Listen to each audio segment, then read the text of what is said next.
मऊ में बुनकरों की फलाह बहबूद के लिए महकमा हैंडलूम एंड टेक्सटाइल ने एक दफ्तर कायम किया है। दफ्तर मरकज़ी वजारत बराए टेक्सटाइल के ज़ेर निगरानी कार फरमा है। यहाँ महकमे के असिस्टेंट कमिश्नर टेक्सटाइल ओहदे के अफसर को फायज किया गया है।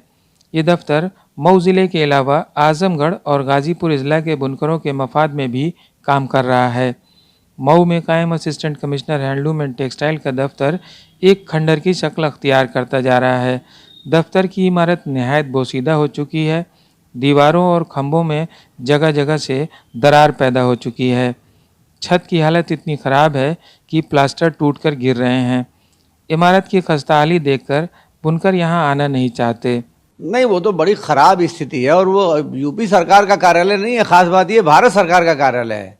अब भारत सरकार इतनी बड़ी बड़ी बातें करती हैं, बल्कि उसको लेकर मैंने एक दिन पोस्ट भी लगाया था कि सरकार तक शायद ये बात पहुंचे। वो तो बहुत खतरनाक हालत में इतना बोसीदा है कि कभी भी उसमें बैठने वाले लोगों के लिए जान का खतरा है। तो उसको सरकार को चाहिए कि फौरी तौर से उसको ठीक करावें।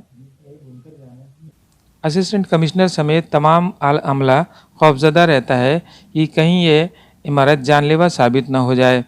खुद असिस्टेंट कमिश्नर कहते हैं कि यहाँ काम करना खतरे से खाली नहीं है। इसकी मरम्मत कराना भी अब मुमकिन नहीं रह गया है। असिस्टेंट कमिश्नर का कहना है कि किसी दूसरी जगह दफ्तर मुंतकिल किया जाना बेहद ज़रूरी है। एक्चुअल में बिल्डिंग यूपी हैंडलूम की है और किराए पर हथकरघा निदेशालय ने इसको लिया है और इसमें निर्माण कराने लायक कुछ है भी नहीं।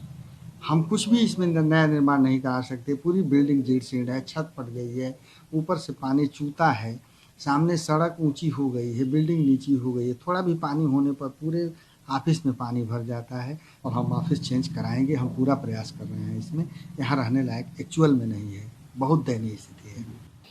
असिस्टेंट कमिश्नर के मुताबिक ये इमारत यूपी हैंडलूम से लीज़ पर ली गई है।